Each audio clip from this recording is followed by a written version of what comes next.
부처님의 모든 설법은 망상 없애자는 이야기입니다. 다시 말해서 우리가 지금 뭔가 잘못 생각하고 살고 있다. 그 잘못된 생각의 그 실체를 깨닫고 그런 헛생각으로부터 벗어나가지고 삶의 진실을 보고 살자. 우리들에 있어서 삶은, 우리는 내가 내 안에 사는 놈이 있어가지고 산다고 생각하지만 사실은 살기 때문에 나라는 생각이 일어나는 겁니다. 그렇죠? 그러니까 우리에게 중요한 것은 삶이지 내가 아니에요. 근데 우리는 삶을 내던져 버리고 나를 붙잡고 살려고 하니까 밤낮 나타령을 한다는 말씀이에요. 나타령 하다 보면 삶이 망가져 버리지. 그죠? 그러니까 이제 우리에게 중요한 것은 그 삶이에요. 그리고 이 삶은 사실은 지금 우리의 삶은 내 육신을 가지고 내가 살면서부터 시작된 삶이 아니라 끝없이 내려오는 생명의 긴 흐름 속에 사실은 내 삶이 하나 지금 자리하고 있는 겁니다. 그러니까 우리도 다른 큰 삶 속에서 보면 다른 삶으로 이어져가는 하나의 과정인 것이죠. 그리고 우리가 이러한 삶의 과정들이 아름답게 이어져 갈 때 생명의 세계가, 아름다운 생명의 세계가 전개되는 것이고, 이것이 왜곡되고 이것이 비틀어질 때 이 삶의 세계가 고통스러워지는 것입니다. 그렇기 때문에 우리의 삶은 표면적으로는 내 개인의 삶처럼 보이지만 크게 보면, 역사적으로 보면 큰 생명의 하나의 삶 속에 들어있는 것이고 다른 모든 삶과 함께하는 삶이 되어 있는 것입니다. 이걸 자각하고 살아가자. 이게 이제 대승불교죠. 그러니까 이제 우리가 소승불교라고 이제 대승불교가 비판했던 아비달마 불교에서는 인간을 개인적으로 이해를 했어요. 그래서 그 인간의 개인적인 자아가 막 윤회를 하고 그 윤회하던 자아가 윤회를 멈추고 해탈을 하고 막 이런 식의 이론을 만들어 내놓으니까 불교가 뭐 그런 이야기를 한 것이냐. 부처님은 공성을 깨달아서 우리가 각자가 살아가는 삶의 주체로서 행복하게 사는 삶을 영위해 갈 때 만생명의 삶들이 아름다운 삶으로서 어우러지는 삶이 나오는 거 아니겠느냐. 우리가 그런 삶을 살다 가자는 것이죠. 그러니까 부처님께서도 열반을 돌아가셨죠. 생물학적으로는 돌아가신 겁니다. 부처님이 나는 안 죽고 이제 어디로 가서 영원히 살 것이다 이런 이야기 한 적이 없어요. 다른 종교는 꼭 죽을 때는 안 죽은 것처럼 해요. 그렇잖아. 죽었다는데 며칠 뒤에 부활했대. 부활했는지 누가 본지는 또, 근데 부활했으면 지금도 살아있어야 될 텐데 또 하늘로 올라가 버렸대, 이것이. 이게 무슨 놈의 조화야, 이게. 부활 하나만 하지, 뭐, 어차피 가버린다면은. 죽었다 깨어났다 또 죽으면 무슨 필요가 있어요, 이것이. 그런 걸 갖다가 막 그냥 신비하다, 기적이다 하고 난리를 치는 거야. 이게 무슨 의미가 있어요, 우리 삶에. 그죠? 부처님은 나이가 딱 들어서 이제 하니까, 봐라. 부처님은 얼마나 솔직하고 불경이 얼마나 나는 그 진실되다고 보냐 하면 거짓을 꾸며대질 않아요. 물론 이제 수사학적으로 막 웅장하게 하려고 막 천신들을 등장시켜가지고 막 이제 종교적인 장엄을 하죠. 문학적으로. 막 부처님이 열반하시려고 하니까 막 천상세계에 막 모든 신들이 와가지고 막 위에서 막 정신을 잃고 막 꼬꾸라지더라는 거야. 막. 그러니까 막 너무 슬퍼가지고 너무 슬프면 다리에 힘이 빠져가지고 구르잖아요. 그러니까 막 산에서 돌이 굴러오듯이 막 천신들이 막 거기서 굴러분다는 거야. 그냥 막 우리가 막 너무 슬프면 대굴대굴 구르면서 울잖아요.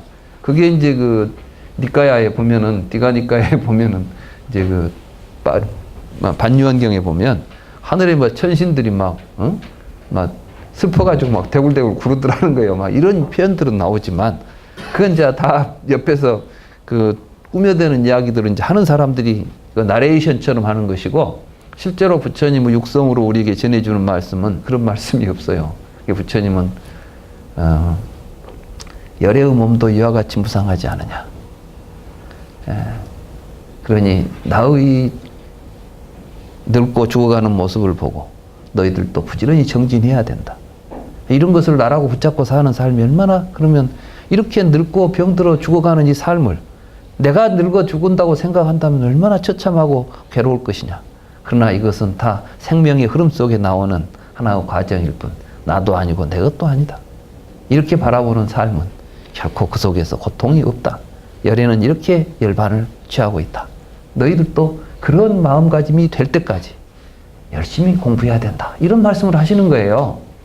부처님도 가시면서 피곤하면 안 한다야. 허리가 아프니까 좀 쉬었다 가자.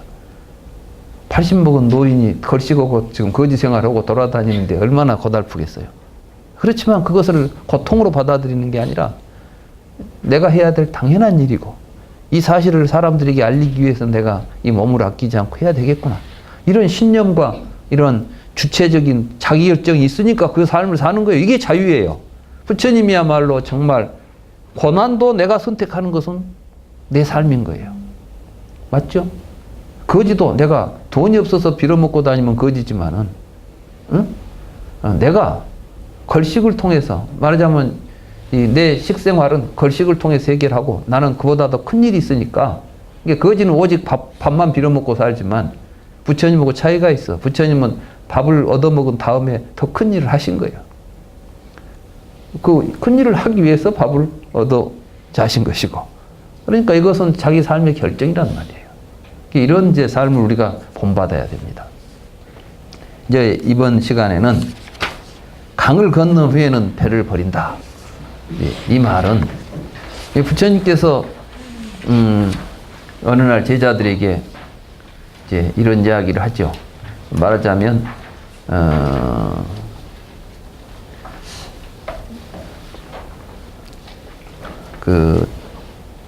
어떤 사람이 길을 가는데 홍수가 났어요. 큰 비가 와가지고 강이 범람을 해. 근데 내가 이쪽 언덕은 이제 강에 보면 강둑이 있잖아요. 이쪽 언덕은 막 물이 넘쳐. 그러니까 도저히 여기 위험해서 안 되겠다 싶어서 이제 보니까 저쪽은 좀 높아가지고 저쪽은 안전하고 편하네요. 그래서 저리 가야 되겠는데 보니까 뭐 아무것도 없어요. 그래서 이제 혼자 이것저것 이제 막 나무나 막 이런 걸 모아가지고 뗏목을 만들어서 이제 힘들여서 저쪽 강으로 건너갔습니다. 간 다음에 그 뗏목이 참 고맙죠. 저 뗏목이 없었으면 내가 어떻게 여기를 건너왔을까 생각하니까 너무나 고마운 거야. 그래서 그 사람이 그 뗏목을 짊어지고 간다고 하자. 물었어요. 그대들은 어떻게 생각하는가? 그러니까 아니 건넜으면 강을 건넜으면 그 뗏목을 버리고 가야지. 왜 또 그 뗏목을 짊어지고 가려고 합니까? 그러니까 나의 가르침도 마찬가지다. 내 가르침은 이 언덕에서 저 언덕으로 건너가도록 해주는 뗏목 같은 것이지 그 이상도 이하도 아니다. 근데 이걸 집착해 가지고 가지 말라는 거야. 근데 뒤에 가면은 이 말을 놓고 이제 분석을 해가지고 이론을 만들어가지고 막 이 뗏목은 뭐 무엇이 좋다, 뭐 어디가 좋다, 뭐 뭘로 되어 있다, 뭐 이런 식으로 이야기하면 안 되죠. 그래서 이제 대승불교에서 이제 이 가르침을 굉장히 강조하죠. 특히 금강경 같은 데서 이제 내 가르침은 뗏목의 비유와 같은 것이다. 이런 이야기 하죠. 버류경이라는 경이 나와요. 그게 바로 이제 그리고 부처님은 무아를 설했어요.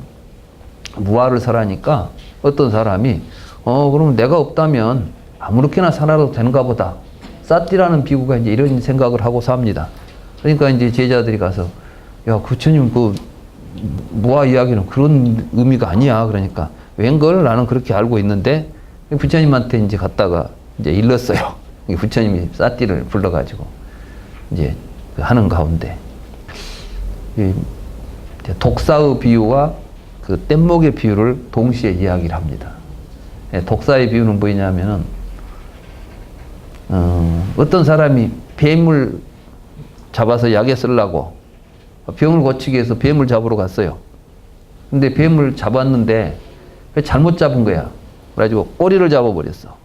그러니까 뱀이 물어버렸어. 그래 독사에게 물린 사람이 있다 이거야. 마찬가지로 내 가르침은 우리의 병을 고치기 위한 거예요. 말하자면 우리가 지금 분별망상에 사로잡혀서 잘못된 생각을 가지고 사견에 사로잡혀 있으니까 그걸 고쳐주기 위해서 법을 설했는데 그 가르침을 잘못 파악한 사람들은 그래서 자아라는 집착으로 인해서 우리가 고통을 받고 사니까 무아를 이야기했더니 그러니까 나는 아예 없는 것이다. 이렇게 생각한다는 거예요. 부처님은 지금 업보는 있다고 그랬잖아요. 그러니까 업보라는 것은 우리의 내가 없다는 이야기를 한 게 아니라 나의 참모습을 이야기한 거예요. 우리는 항상 업을 지어서 그 업은 결과로서 존재하지. 그 안에 업을 지어서 보호를 받는 어떤 실체는 없다는 이야기를 해주기 위해서 무아를 이야기했더니 아예 업보 자체를 부정해가지고 아무렇게나 살아도 된다는 식으로 이야기를 한다면 부처님은 업보를 강조하기 위해서 한 이야기를 이 사람은 업보를 부정해버린단 말이죠. 이게 불교의 무아설을 잘못 받아들이면은 업보를 부정해버리는 경우가 나온다는 이야기죠. 사실 업보를 가장 중요하게 생각하고 강조하고 있는 게 불교의 무아설인 거예요. 그러니까 다르게 살아야 된다는 이야기를 강조했더니 아무렇게나 살아도 된다고 이야기 무아설을 이해석해버리니까 이게 얼마나 잘못된 거예요. 그래서 이것은 마치 이 뱀을 잡으려다가 뱀에게 물리는 격이다. 이게 이제 독사의 비유입니다. 그러면서 무아라는 말 자체가 부처님이 무아라는 말을 사용했죠. 이 무아라는 말은 나라는 것에 나도 아닌 것을 나라고 붙잡고 있는 상태에서 그것을 버리라고 한 방편이에요. 말하자면 뗏목 같은 거야. 그걸 통해서 우리는 어디로 갔어요? 행복한 삶을 우리가 쟁취해야 돼. 얻어야 돼. 그러니까 행복한 삶을 얻었으면 버리는 것이 무아인데 무아니까 무아를 계속 강조만 한다는 거야. 그러면 안 된다는 것이죠. 사실 그게 이제 어떤 데서 드러나냐 하면 요즘 우리 학계에서 불교는 무아설이다. 그런데 대승불교에서는 일체 중생은 시류불성이라고 한다. 이것은 아트만을 이야기하는 브라만교하고 비슷한 거다. 대승불교는 불교가 브라만화된 것이다. 이게 이제 힌두화된 것이라는 거예요. 그러니까 이런 불교는 가짜 불교다. 불교가 아니다. 대승불교는 불교가 아니다. 뭐 불성을 이야기한다거나 열애장을 이야기한다거나 뭐 이런 것들은 다 이건 브라만화된 것이다. 뭐 이런 식으로 보는 것은 그건 뭐예요? 뗏목으로 안 보고 끝까지 뗏목을 붙잡고 앉아서 뗏목 아닌 것은 다 불교가 아니다. 이런 이야기를 하고 있는 것이다. 불교의 목적은 뗏목을 붙잡자는 데 있는 것이 아니라 뗏목을 통해서 스스로 행복을 찾자는 데 있는 것 아니겠어요? 그러죠? 그런 의미에서 지금 불교의 가장 핵심적인 진리가 12연기와 사성제입니다. 그러면 12연기와 사성제를 우리는 막 금과 옥조처럼 여기고 막 이것이 아니면 불교가 아니다 이렇게 이제 할 수도 있어요. 그런데 이제 대승불교에서 보면 특히 이제 이 반야부경전에서 지금 하는 이야기는 무명도 없고 무명의 소멸이 없으며 내지 노사가 없고 노사의 소멸까지 없다. 이 말은 뭐냐면은 12연계는 무명을 내놔야 노사가 있다. 이것은 유전문이라 그래요. 무명이 멸하면 노사가 멸한다. 이건 환멸문이라고 그러고. 그러니까 이제 이 불교의 교리는 크게 유전문과 환멸문으로 12연기가 조직되어 있습니다. 그리고 이 유전문과 환멸문을 통해서 사성제가 설해져 있어요. 그러니까 고진멸도 사성제라는 것은 사실은 12연기를 가지고 이제 12연기의 구조로 조직되어 있는 것이죠. 내가 오늘은 이제 그 이야기를 좀 할 거예요. 그리고 불교의 진리는 사성제입니다. 그러면 우리는 이제 부처님께서 사성제는 진리라고 했으니까 망고의 진리요 불변의 진리니까 이것은 있는 거 아니냐? 이 중론에 이제 그 이야기가 나와요. 중론에. 중론에서 모든 건 공이다 이렇게 해버리니까 이제 관사제품이라는데 지난번에 우리 관사제품 봤죠? 중론 공부했잖아요. 거기 보니까 뭐 중론을 이제 이 중관사상을 비판하는 입장에서는 부처님께서 너희들이 모든 게 다 공이다 해버리면 부처님께서 말씀하신 사성제도 그럼 부정하는 것이 아니냐. 그러면 사성제를 부정해버리면 우리가 어떻게 수행을 하며 어떻게 해가지고 우리가 열반을 성취하고 불교가 되겠냐. 너는 삼보를 비방하고 삼보를 없애려고 하는 짓이다. 이렇게 이제 비판을 하니까 이제 그때 이제 이야기를 하죠. 말하자면 괴로움이 있다면 어떻게 없앨 수 있냐. 뭐 이런 식으로 이제 실체론적으로 보는 게 아니라 연기론적으로 이야기를 하다 보니까 지금 고진멸도가 나오는데 만약에 괴로움이 실제한다면 괴로움을 없앨 수 있어요, 없어요? 있는 건 안 없어지는 거예요.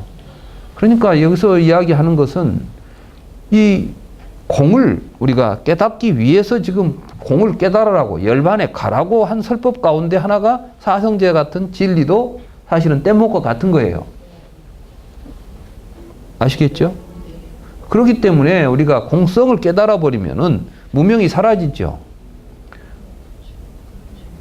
무명이 없으면 고성제가 있겠어요, 없겠어요? 없어. 그러니까 결국 불교는 뭐 하자는 거예요? 괴로움이 있다는 것은 우리가 지금 현실적으로 우리에게 주어져 있는 사실이죠. 근데 그 사실이 확고불변한 사실입니까? 어떤 조건 때문에 나타난 사실입니까? 그러니까 조건을 변화시켜서 그것을 없애자고 지금 사성제를 설했지. 사성제는 진리니까 괴로움을 항상 가지고 살아라고 설한 법이 아니란 이야기야. 그러니까 괴로움을 우리가 극복했으면 마땅히 이런 것들은 사실은 사라져야 될 법이지, 그것이 항상 우리 속에 있다면 그것이 더 큰 문제죠. 그래서 이제 제가 이 부분을 강을 건넌 뒤에는 배를 버린다, 이렇게 이제 표현한 거예요. 그러면 이제 그 12연기와 사성제 있죠? 이건 뭐 다 잊고 있으면 시간이 많이 걸리고, 오늘은 또 마지막이라 더 이상 시간을 끌 수도 없어요. 그래서 제가 여러분들에게 아주 간략하게 또 설명을 해 드리겠습니다.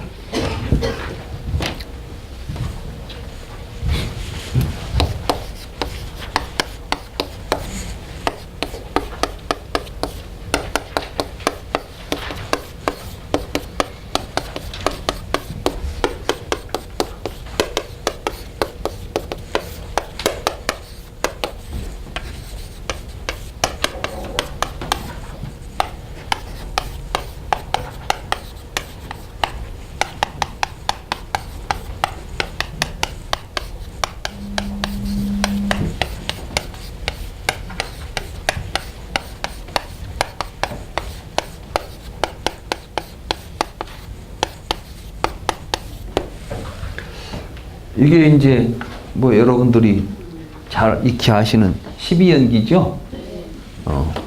부처님은 노사가 왜 있는가?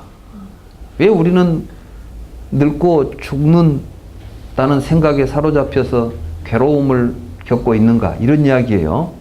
지금 여기에서 굉장히 중요한 개념이, 사실은 이 노사라는 개념도 굉장히 중요합니다. 왜냐하면 이 노사를 그냥 생물학적인 노사로 생각해 버리면 이 불교가 굉장히 좀 그 말이 안 되는 이야기들이 돼. 왜냐하면 부처님은 깨달았죠. 그래서 생사 문제를 해결했다고 했잖아요. 근데 부처님이 80대니까 늙었다 하더라고. 그래가지고 나도 이제 80이 먹은 늙고 노쇠한 늙은이로서, 뭐 이런 표현을 해요. 본인이 스스로 나는 노인이다. 무명이 없어졌던 양반이 왜 노사가 있을까? 이런 생각이죠. 저 노사는 우리들 속에 있는 의식을 이야기하는 거예요. 그러니까 12연기 전체가 사실은 우리들의 마음을 이야기하는 겁니다. 12연기는 중생의 마음 상태를 이야기하는 거예요. 지금 여러분들 속에는 항상 늙고 죽는 문제가 상당히 큰 문제로 자리 잡고 있죠. 알고 보면 우리 인생의 모든 문제가 늙고 죽기 때문에 나와. 안 그래요? 여러분들이 늙지도 않고 죽지도 않는다면 무슨 걱정이 있겠어? 근데 지금 뭐 먹어야 살지, 입어야 살지, 먹고 입고 살 생각을 하니까 걱정이 많은 거죠. 그런데 또 이제 막 늙으니까 안 늙고 싶은데 늙으니까 지금 고민인 것이지. 맞죠? 그래서 사실 우비 고뇌가 다 노사로 인해서 일어나는 거예요. 그러니까 이 노사는 한마디로 말하면 우리가 처해 있는 괴로운 현실을 총체적으로 표현하는 말인 거예요. 그런데 그럼 왜 내가 이런 노사를 겪고 있냐? 노사의 괴로움이 왜 지금 이런 괴로움 현실이 나에게 있냐? 그러면 여러분들은 내가 세상에 태어나서 지금 이 세상을 살고 있다는 생각을 하잖아요. 그러니까 이제 결국은 이 세상에 내가 태어나지 않았다면 늙어 죽을 일도 없을 텐데 내가 태어나서 이렇게 늙고 죽는구나 이런 생각을 하게 되는 것이죠. 이게 생이요 노사라는 것이에요. 그러니까 이 생은 뭐 부모님이 나를 세상에 나오도록 생산하신 그걸 생이라고 말하는 게 아니에요, 지금. 근데 그걸로 생각해 버리니까 이제 윤회설이 돼, 이게. 그래가지고 이 12연기를 윤회설로 해석하니까 3세 양중인과설이 돼가지고 아주 복잡한 이제 윤회에 대한 논란들이 벌어지는 거예요. 이건 그게 아니고 여러분들의 의식 속에 있는 여러분들은 지금도 내가 태어나서 늙어 죽어가고 있다는 생각을 하고 있다는 것이죠. 그럼 내가 늙어 죽는다는 생각 밑에는 태어났다는 생각이 늙어 죽는다는 생각으로 이어져 있다는 것 아니겠어요? 그러니까 내가 태어났다는 생각을 하면 항상 나는 늙어 죽는다는 생각이 있을 수밖에 없어.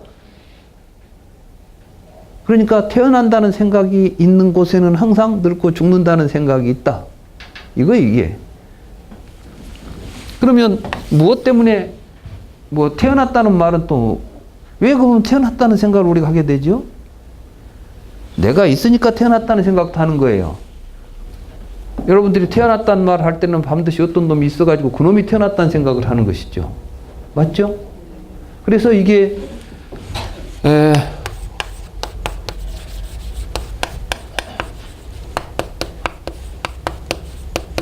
오치원인 거예요, 오치원. 그러니까 나라는 게 뭐냐면 여러분들이 태어났다 할 때는 이 5가지 중에 어떤 놈이 태어나서 늙고 죽는다는 생각을 하는 거예요, 지금. 첫째는 이 몸, 육신, 이놈이 태어나서 죽는다는 생각을 하죠. 두 번째는 느끼는 놈이 태어나서 죽는다는 생각을 하는 것이죠, 지금. 고락을 느끼는. 뭐 생각하는 놈이 태어나서 죽는다고 생각을 하거나 뭘 행동하고 있는 의지, 뭐 하고 싶어 하는 이런 놈이 지금 태어나서 죽는다고 생각하거나 분별하고 있는 놈이 태어나서 죽는다고 생각하거나 이 5가지 중에 어떤 하나를 가지고 태어나서 죽는다는 생각을 하고 있거나 아니면 5가지 중에 몇 가지를 가지고 자아라고 잡아가지고 생각하거나 아니면 5가지 전체를 가지고 나라고 생각해서 하거나 하여간 어떤 식으로든 나라고 하는 생각, 내가 있다고 하는 생각은 이 오온을 통해서 일어나고 있어요. 그러니까 오치원이죠, 이게. 그러니까 이게 괴로움이더라, 이 말이에요, 괴로움. 그러니까 사성제에서 부처님이 이제 이런 말씀을 하시죠. 고성제는 어떤 것이냐? 고성제는 뭐가 고성제냐? 생로병사. 생로병사. 나오죠? 그 다음에 뭐 만나면 뭐 여러 가지 괴로움 있죠? 뭐 뜻대로 안 되는 거. 이거 다 괴로움이다. 근데 그걸 한마디로 말하면 오치원이 곧 괴로움이다. 이런 이야기를 해요. 그러니까 이 말은 무슨 이야기냐면은 사실은 이 생로병사 여기서 일어나고 있는 모든 괴로움은 요 놈이 있으니까 나타나는 것이에요, 이게. 내가 있으니까. 그러니까 불교에서 출발은 뭐냐면 왜 뭐가 괴롭냐? 그럼 모두가 다 각자 내가 있다는 생각을 가지고 살고 그 자아를 중심으로 해서 이제 심리학적으로는 이걸 보고 에고라고 그래요, 에고. 그래서 이제 심리학에서 항상 이 에고가 모든 문제를 일으킵니다. 에고가. 그런데 서양에서는 전통적으로 그 자아를 가장 확실한 존재라고 믿어왔어요. 서양 철학에 보면 항상 내가 존재한다부터 출발해. 세상은 있는지 없는지 몰라도 내가 있다는 것만은 가장 확실하다고 믿었던 사람들이에요. 그런데 최근에 와서 인지과학자들이 무슨 이야기를 하고 있냐면은 자아는 치명적 망상이다. 그러니까 우리가 자아라고 하는 것이 인지과학자들이 이제 인지적으로 이렇게 과학적으로 우리들이 어떻게 인식하고 뭐 지각하고 하는가 이런 걸 연구하다 보니까 자아가 있어갖고 하는 게 아니에요. 그것이 그런 인지작용이 일어날 수 있는 구조는 어떻게 되느냐 그러니까 이제 살면서 경험의 체화다. 말하자면 우리가 경험의 체화라는 이야기를 써요. 인바디드라는 말을. 근데 그 말이 불교하고 아주 똑같은 말이에요. 부처님이 뭐라 했냐면은 눈으로 뭘 보면은 안식이 발생한다. 이것들이 쌓이고 모여가지고 온이 된다. 이렇게 이야기했잖아요. 이게 체화를 이야기하는 거예요. 우리 안에서 이렇게 의식들이 모여가지고. 그러니까 여러분들이 지금 하고 있는 의식은, 가지고 있는 의식은 여러분들의 경험하고 밀접한 관계가 있어요. 여러분들이 어떤 경험을 함에 따라서 여러분들이 세상을 인식하는 의식이 결정되는 거죠. 제가 항상 이야기했잖아요. 자라보고 놀란 놈은 소뚜껑 보고 놀라게 돼 있다니까. 그러나 용봉탕 맛있게 먹는 사람은 소뚜껑 보고 침 흘린다니까. 그러니까 사실은 본래부터 용봉탕을 좋아하는 사람이 뭐 있거나 뭐 자라를 본래부터 무서워하는 사람이 있는 게 아니라 경험이 어떤 사물에 대한 인식을 하도록 이렇게 우리의 몸속에 어떤 의식화되어 가지고 다음에 그런 일들을 반복적으로 행하는 과정들이 일어난다는 것이에요.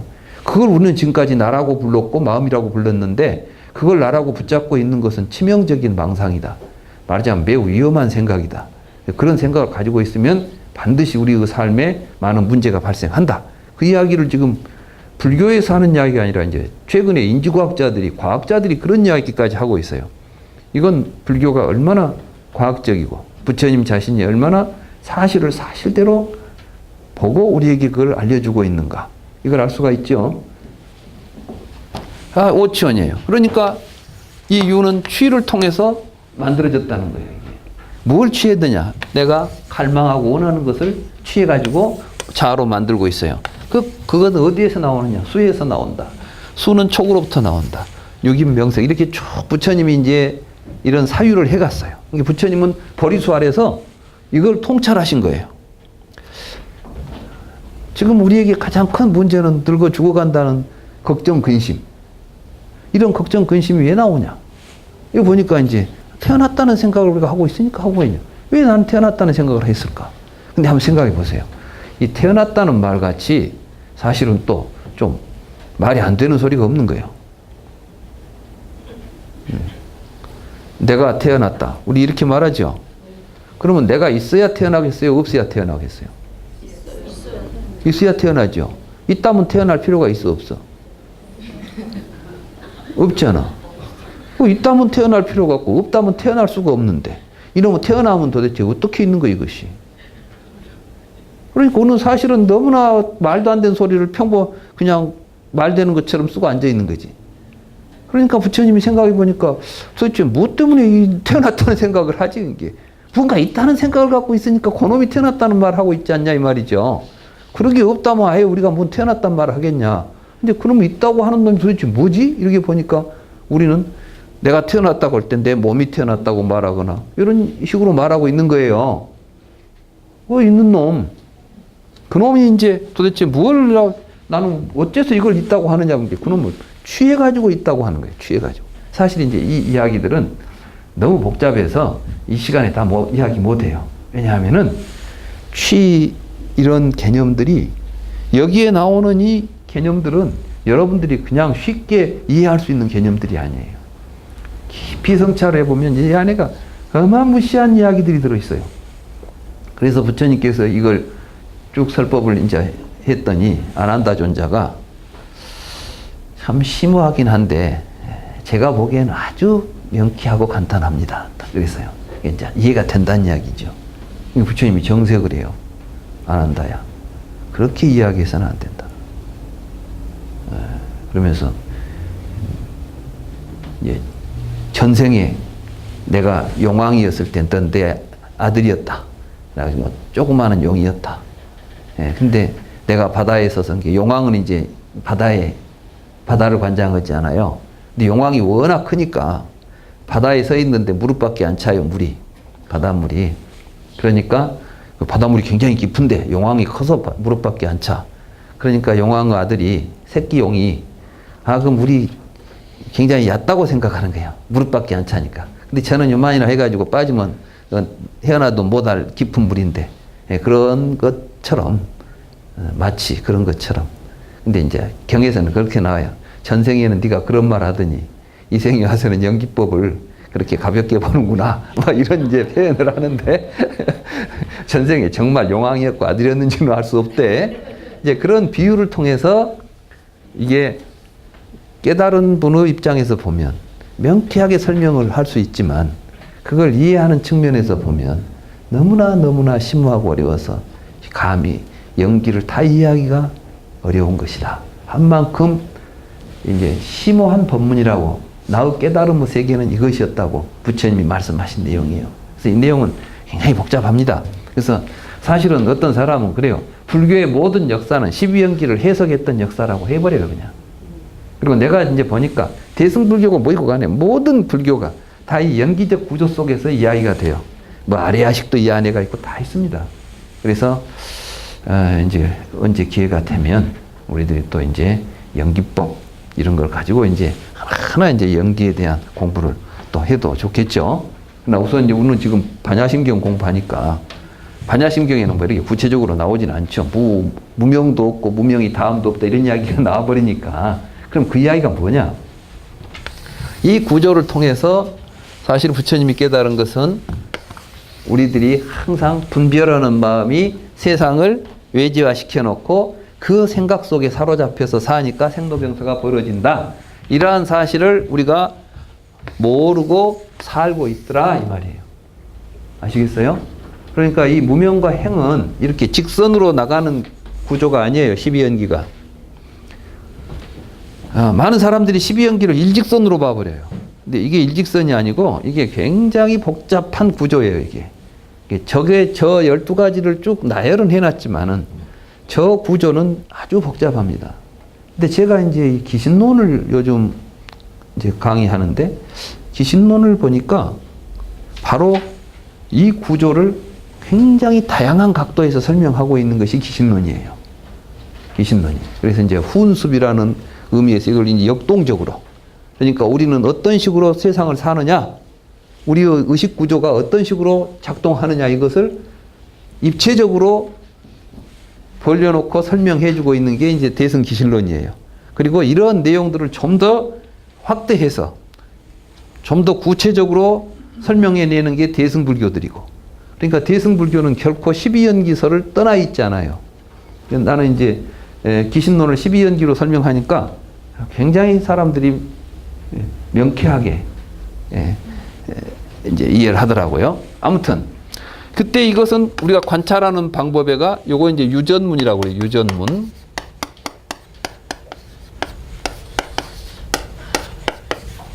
생사에 유전한다고 말이에요. 말하자면 무명을 우리가 이러한 사실을 모르고 살아가면 계속해서 이렇게 이러한 삶이 반복된다. 그래서 유전이라고 그래요. 생사의 흐름에 빠져가지고 돌아다니는 게 이게. 알겠어요? 이걸 보고 윤전이라고도 하고 윤회라고도 하는 거예요. 말하자면 이때 윤회라는 말 의미는 뭐냐면 그 생각이 계속해서 반복적으로 돌아가고 있다는 것을 의미하지 여기서 뭐 육도를 돌아다닌다는 의미가 아니에요. 여러분들의 생각은 무명이 있으면 이 생각이 그치지 않고 계속 반복되죠. 여러분들은 하던 생각 계속 똑같이 하고 산다니까? 어제 하던 생각 오늘 또 똑같이 하고 있고 계속 그렇게 돌고 있는 게 아니라 이렇게. 이게 윤회, 이게. 뱅뱅 돈다고. 근데 거기서 이제 생각을 딱 바꾸면 그 생각이 끊어지면서 다른 삶으로 변화가 일어나. 이게 수행이에요. 그러니까 우리가 불교 수행을 한다는 것은 하던 일 계속 하고 있는 게 아니라 하던 일을 멈추고 이제 다른 식으로 살려고 하는 삶의 태도가 바꿔지는 거예요. 삶의 시각이 바꿔지고. 그러니까 여기 와서 공부하신 여러분들은 이제 공부를 했으면은 뭐가 좀 변해야 돼. 안 변하고 똑같이 있으면 하나만 와요, 이건.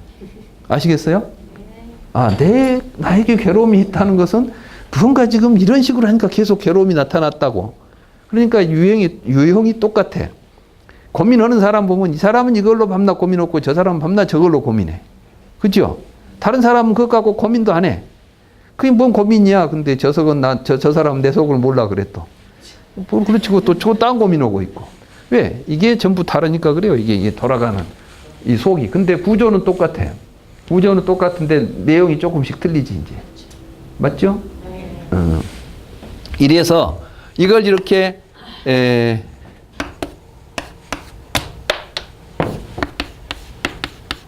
꽝이라 그런가? 이제 뒤에서부터 이렇게 쭉 관찰해 가는 것을 보고 역관이라 그래요. 이걸 보고 고성제를 성찰하는 거예요. 고성제. 그러니까 이제 괴로움에 대해서 생로병사가 괴로움이다. 이건 괴로움 원인은 무엇이냐. 이렇게 쭉 가는 거 있죠. 이걸 보고 고성제에 대한 성찰이에요.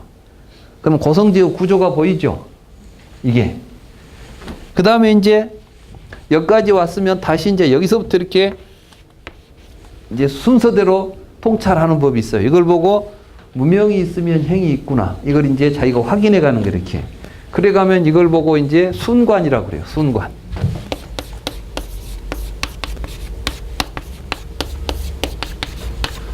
그러니까 이 유전문에서 역관과 순관이 있는데 이 역관이 바로 고성제의 통찰이다면은 순관은 집성제의 통찰이에요. 그래서 뭘 알게 되냐면은 이걸 해보니까 아, 이런 것들이 계속해서 이렇게 쌓이구나. 쌓인다는 것은 뭐냐면 아까 체화예요, 체화. 우리가 우리 의식은 체화된다 그랬죠? 여러분들이 이 삶을 계속해서 하다 보면은 한번 뭘 보고 맛있게 느꼈는데 그 다음에 또 맛있게 느끼면 여러분들한테는 그것은 맛있는 것이야. 맛있는 것이 되고 나는 그걸 좋아하는 내가 있어요. 이런 식으로 뭔가가 모여서 의식이 모여가지고 뭘 이루느냐? 온을 이루는 거예요. 온을, 덩어리를. 그래서 온이라는 말을 쓰는 거예요. 그러면 취해서 이것들이 쌈우다야 한다고 그래. 계속해서 이제 일어나죠. 일어나서 쌓이게 되면 그걸 취해가지고 온으로 만드는 것이 우리들의 삶이에요. 그러니까 여러분들은 전부 평생 뭘 하고 있냐면 속에다가 저를 만들어가면서 살아. 그러니까 그게 본래 있는 것이 아닌데 지가 망상으로 취해가지고 자기라고 잡고 앉아서 그놈하고 씨름하고 사는 거죠. 그걸 버리라는 거예요. 삶을 버리라는 게 아니라 그걸 붙잡고 사니까 괴로우니까 그걸 버리고 살면 된다. 그리고 왜? 이것은 집이여 쌈우다야 이렇게 모여 있는 것이니까. 그러니까 이걸 이제 이런 괴로움으로 벗어나려면은 무엇이 없어져야 되겠어요? 집이. 이게 이제 생이 없어져야 되고 이게 없어져야 되겠고 이게 이제 역관이 또 일어나요. 이게 이제 멸성제의 통찰이에요. 그러니까 이걸 보고 이제 무명이 멸하면 행이 멸하고 행이 멸하면 식이 멸한다 이런 식으로 이 소멸을 관찰해 가는 걸 보고 환멸문이라고 그래요. 환멸문.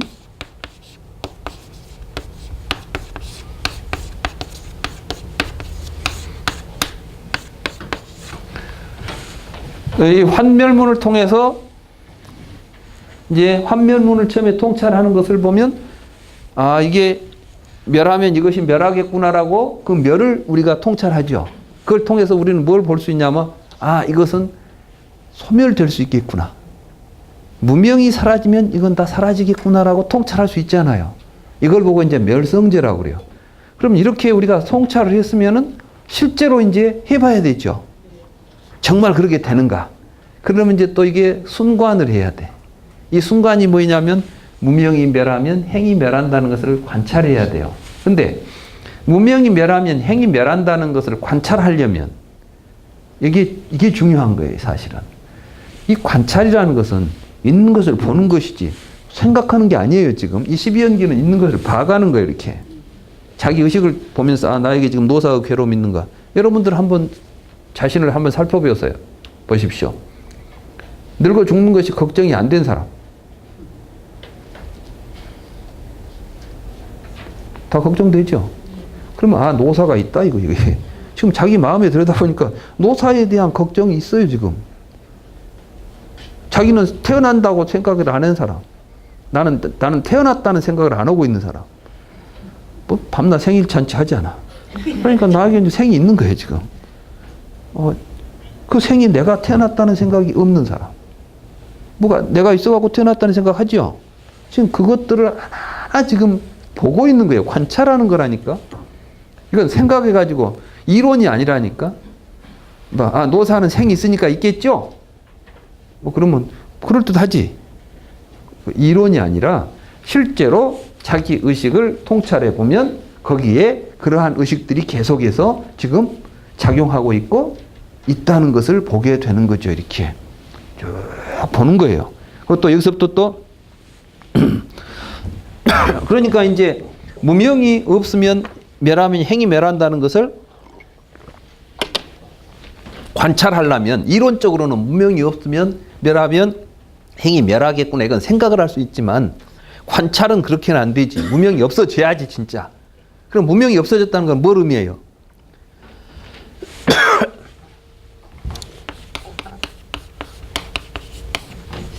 이 정견이에요. 정견. 정견이 딱 생기면 뭐가 되겠어요? 무명이 사라지겠죠. 잘못 봤다가 제대로 봤으니까 그러면 무명이 사라졌다라고 볼 수 있으려면 그러니까 행이 사라지더라. 이 행이 뭐냐면 이 행이 신구이 삼행이에요. 신구이 삼행. 여러분들은 이 삼업 쉽게 말하면 신구이 삼업을 짓죠. 우리는 전부 지금 신구이 삼행을 지어. 이 행이 뭐냐면 자기를 중심으로 해서 어떤 행동을 하면서 내가 행동을 한다. 잘하는 생각을 가지고 하는 것이에요, 이게. 그런데 그러니까 항상 자기 중심적으로 하죠. 내가 있다는 생각을 가지고 하는 모든 행동들을 행이라고 그래요. 그런데 이제 정견을 가지니까 정견이 뭐죠? 나라고 할 만한 것이 없다는 생각을 가지고 보니까 정사유가 일어난다는 거예요. 정사유. 이건 뭐냐면은 어떤 일이 있어요. 근데 자기라는 걸 딱 개입해 갖고 보면 자기 이익으로 뭘 판단하고 행동하려고 하니까 자기 생각대로 하고 싶죠. 근데 자기 생각을 딱 배제하고 딱 보면은 해야 될 마땅한 일이 있는 것이요. 말하자면 지금 원전 문제가 있다고 합시다. 근데 원전에서 지금 밥 벌어먹고 사는 사람 입장에서 보면 원전 없어지면 되겠어 안 되겠어? 안 되죠. 죽으라고 반대를 하지. 근데 그러한 사람이 보면 저거 있으면 안 되겠지. 뭐 저거 터지면 다 죽는데. 그러니까 이제 막 그럼 둘이 서로 싸우는 거야. 근데 만약에 나라는 생각을 배제하고 거기서 원전을 과연 우리가 계속 품고 가야 되느냐 아니면 언젠가 원전 이건 없애야 되느냐라고 판단한다면 어떤 판단을 해야 되겠어요? 예? 아 지금 지진 나갖고 지금 제일 큰 문제가 뭐예요? 또 웃기는 나라야 이놈 나라가. 아 거가 제일로 지금 지진이 많이 난 데다가 원전은 또 제일 많이 지어놨더라고. 또 새로 짓는 데 거기다가. 근데 지금 5.6 때문에 저렇게 난리가 났는데 보통 막 7 이렇게 나와버리면 어떻게 될까요? 지금 현재 6.5래요. 지금 내진 설계가. 근데 만약에 7 이상 넘어가면 문제가 생긴다는 거 아니야. 생각해 보면 자기를 배제하고 보면 무엇이 바르게 우리가 해야 될지를 잘 다 생각하게 돼 있어요. 근데 꼭 저를 집어넣어 놓으니까 문제가 생기는 거지. 그러니까 저라는 생각 쏙 빼고 뭔 일을 보시라고. 볼 때 그것이 너도 좋고 나도 좋은 일이니까 결국은. 안 그래요? 그래서 이게 정사유가 되는 거예요. 그러면은 이 행이 사라지고 정사유가 일어나는 거예요. 그러니까 행이 없어진다고 해서 사라지는 게 아니야. 바꿔지는 거이지. 생각을 바꾸면은 삶이 바꿔진다 이야기를 하는 거죠. 그러면 말도 바른 말 하게 되겠지 뭐. 맞죠? 원전을 뭐 유지하지 말자가 아니라 유지해서는 안 된다. 뭐 이런 말이 바른 말을 하게 되고 바른 행동을 하게 되겠죠. 구체적으로 우리는 어떻게 해서 원전을 우리가 좀 점차적으로 없애갈 것인가 이런 것에 대해서 같이 행동으로 나갈 거 아니에요. 이거 이제 정업이지. 정업. 이런 것이 일어나면은 이 행이 소멸했다 이렇게 말하는 거 이렇게. 그러니까 지금 무명이 멸하니까 행이 멸하더라. 그 말은 뭐냐면은 바른 견해를 가지고 보니까 바른 의도, 바른 뭐 어떻게 해야 되겠다는 생각이 일어나고 바른 말을 하게 되고 바른 행동을 하게 되더라. 그러니까 행이 소멸했다 이런 이야기가 되는 거야. 그래가지고 정명, 바른 삶이 일어난다 이 말이죠. 바른 삶이. 이 정명이 뭐냐면 이게 이제 식과 명색이 상호 의존해가지고 자기 분별된 걸로 세상을 보고 있던 이 분별된 세계로 살아가는 삶이 바른 삶으로 전환되는 거예요. 이게 이제 잘못된 삶이. 이렇게 되면은 이러한 삶을 정진이죠. 맞죠? 정진이라는 것은 일회적으로 하는 것이 아니라 지속적으로 해야 돼. 왜냐하면 우리의 삶이라는 것은 일회적으로 살아가는 게 아니라 그러니까 한번 이런 생각을 가지고 살았으면 한번 말하자면 오늘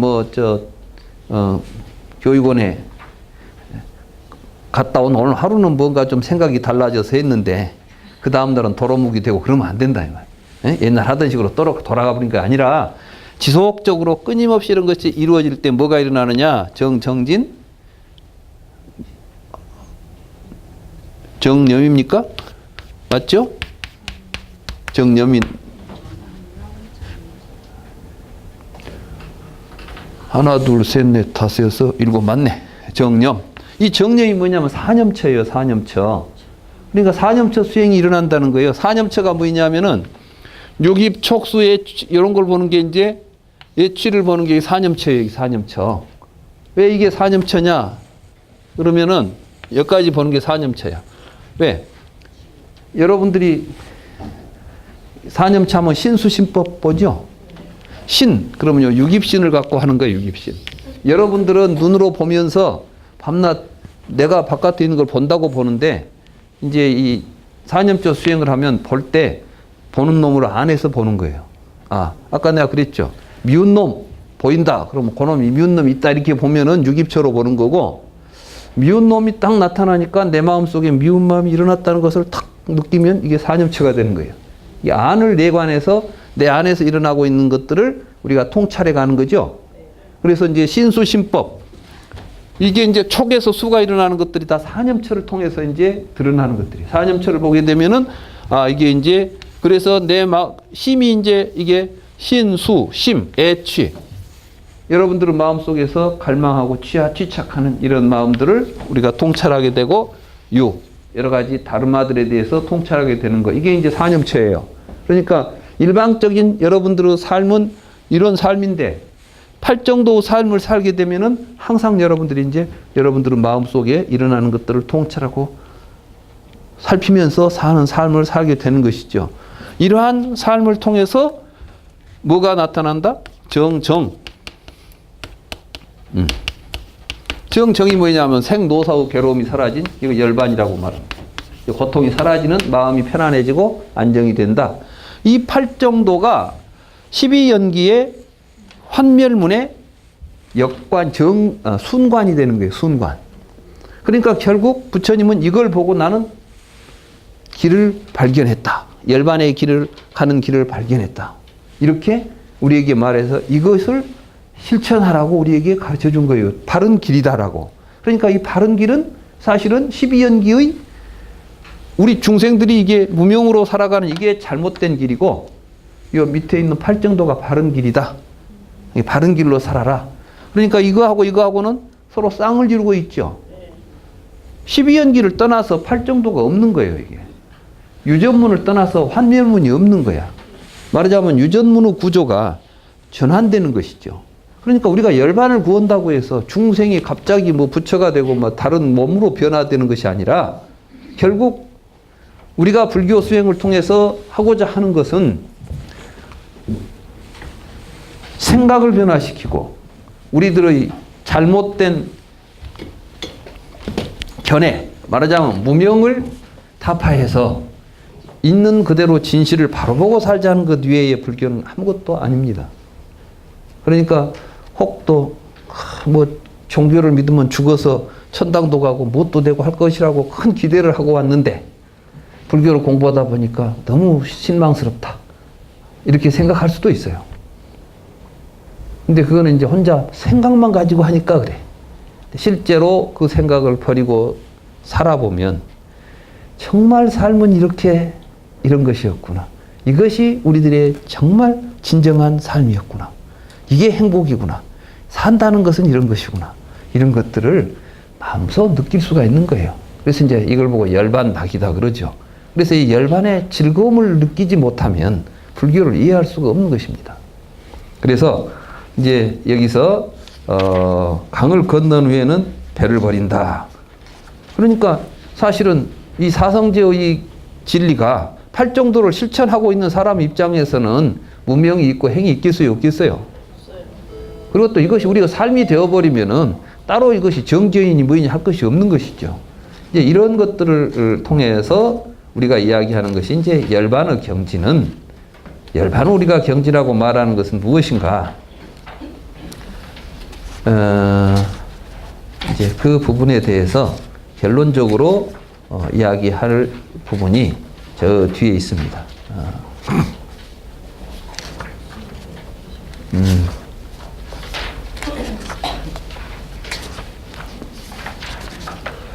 열반은 수행의 종점이 아니다. 이 말은 우리는 마치 어떤 목적지가 있어가지고 이제 목적지 가면 더 이상 할 일이 없죠.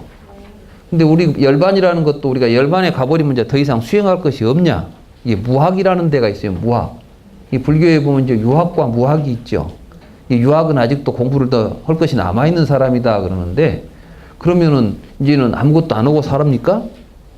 아니에요. 팔정도가 자동으로 이루어지지를 않고 정견을 가지고 이건 정견이니까 해야 되겠다. 부처님 가르침을 참고해 가면서 이 생각은 잘못된 생각이니까 버리자. 이렇게 하고 있을 때는 유학이라 그러고 생각이 일어나면 그대로 정견이 되어버리면 무학이라고 그래요. 그러니까 하는 행동은 달라요? 같아요? 같아. 근데 한 사람은 아직도 자발적으로 자동적으로 행동이 일어나지를 않고 그냥 해야 된다는 생각이 항상 이제 지배하고 있지만 잘 익혀져 버리면 이제는 행동거지 하나하나가 여기서 벗어남이 없이 완성되는 거예요. 이걸 보고 무학이라 그래요. 그러니까 결국 수행을 한다고 해서 이제 더 이상 정견 안 가져도 된다는 이야기가 아니라 열반을 성취하면 정견밖에는 나오지 않는다니까. 아직 열반을 성취하지 못한 아직 그 유학일 때는 간혹 여기서 이야기 들을 때는 정견이 있는 것 같다가도 집에 가서 혼자 있으면 없어져 버리고 이럴 때는 유학이라 그러고 누구한테 들을 때나 안 들을 때나 항상 그것이 여의라면 그래서 이제 이런 이야기가 나온 것입니다. 256쪽 한번 보십시오. 안한존자가 사리불존자에게 물었습니다.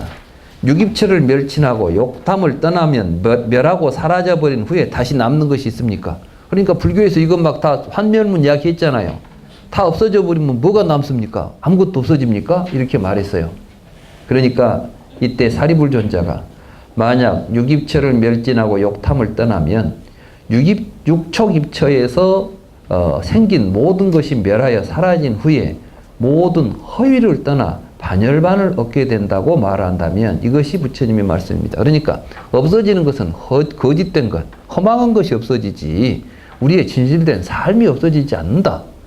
우리가 지금 허망한 생각을 가지고 사니까 허망한 생각을 버리고 살자는 것이지 뭘 살지 말자는 이야기냐 이런 이야기예요. 그러면 이렇게 바른 생각을 가지고 살면 어떤 삶으로 이어지는가? 이게 이제 257쪽에 윗가사 존자여 성자의 팔정도에 세 가지 온이 포함되는 것이 아닙니다. 위사카 존자여 세 가지 온에 성자의 온에 세 가지 온에 성자의 팔정도가 포함됩니다. 이 말은 뭐냐면 세 가지 온이라는 것은 계정해를 이야기해요. 계정의 사막. 그러니까 이 계정의 사막 가운데 팔정도가 있다 이 말씀이에요. 그러니까 우리가 이제 불교 수행을 한다면 계정의 사막을 수행한다 그러죠. 그러면 우리가 이제 이 계정의 사막이 바로 이 팔정도가 바로 계정의 사막에 포함되는 것들이다. 그렇게 해서 이제 정어, 정업, 정명은 계온이요 정진과 정정진과 정념, 정정은 정온에 해당하며 정견과 정사유는 해온에 해당됩니다. 그러니까 결국 불교 수행이 계정의 사막을 닦자 하는 것인데 이것은 바로 팔정도를 닦자 하는 것이나 다를 바가 없는 것이다. 이렇게 해서 우리가 이제 계정의 사막을 닦으면 어떤 결과가 나오느냐?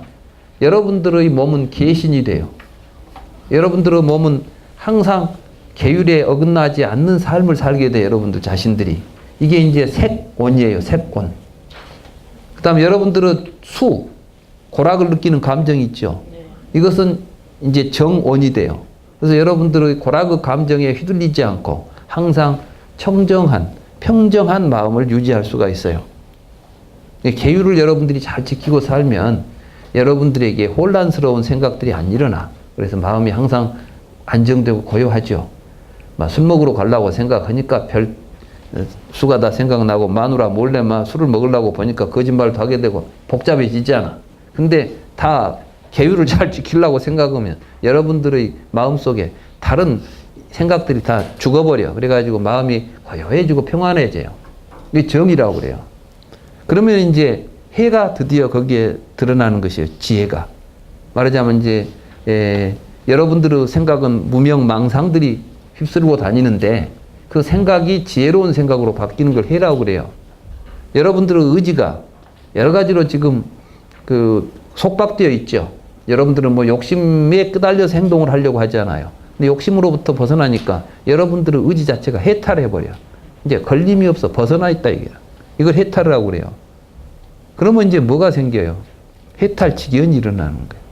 해탈직연. 이게 바로 여러분들이 분별망상으로 보던 것들이 이제는 다 해탈의 경지에서 모든 것들의 연기와 평등한 제법의 공성을 보고 살아가는 삶이 나타나는 겁니다.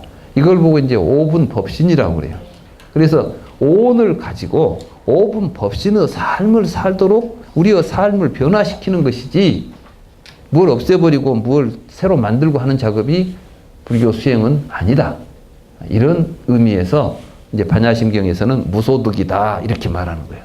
그러니까 우리가 불교를 수행해가지고 뭐가 새로 무엇이 하나 생겼다. 그럼 그건 좀 이상해요. 그건 정신병원 가봐야 돼. 아, 내가 불교 수행을 했더니 막 전생이 보입니다. 내가 막 불교 수행을 했더니 막 뭐가 막 다 뭐 귀신이 보입니다. 그러면 이건 망상이라니까. 이건 큰일 날 일이야. 중요한 것은 허위, 거짓된 것으로부터 벗어나는 것입니다. 불교 수행을 우리가 그 어떤 뭐 신비주의나 뭐 이런 어떤 그 잘못된 생각으로 하지 말고 그래서 반야경에서 굉장히 강조하는 게 무소득이에요. 불교 공부해가지고 뭘 새로 얻은 것처럼 생각하지 마라. 중요한 것은 전도몽상에 있는 것이다. 전도몽상을 버린, 원리 전도몽상이라고 그랬죠? 여기 강조되는 건 뭐냐면 잘못된 착각된 생각으로부터 벗어나 살자는 것이지 거기가 하고 나서 무엇이 새로 초능력을 얻자는 거 아닙니다. 아시겠죠? 예, 그러니까 또 스님한테 가서 스님 뭐 좀 봐주세요 이런 소리 하면 안 돼요. 뭐 그거 봐주는 스님은 제대로 된 스님이 아니니까 그런 걸 볼라 하지 말고 우리 스스로 우리의 마음의 그 지혜를 통해서 모든 허망한 망상을 던져버리는 것, 이게 바른 불교다. 이게 반야심경의 말씀입니다. 오늘 이걸로 해서 그동안 반야심경 강의를 모두 마치도록 하겠습니다. 감사합니다.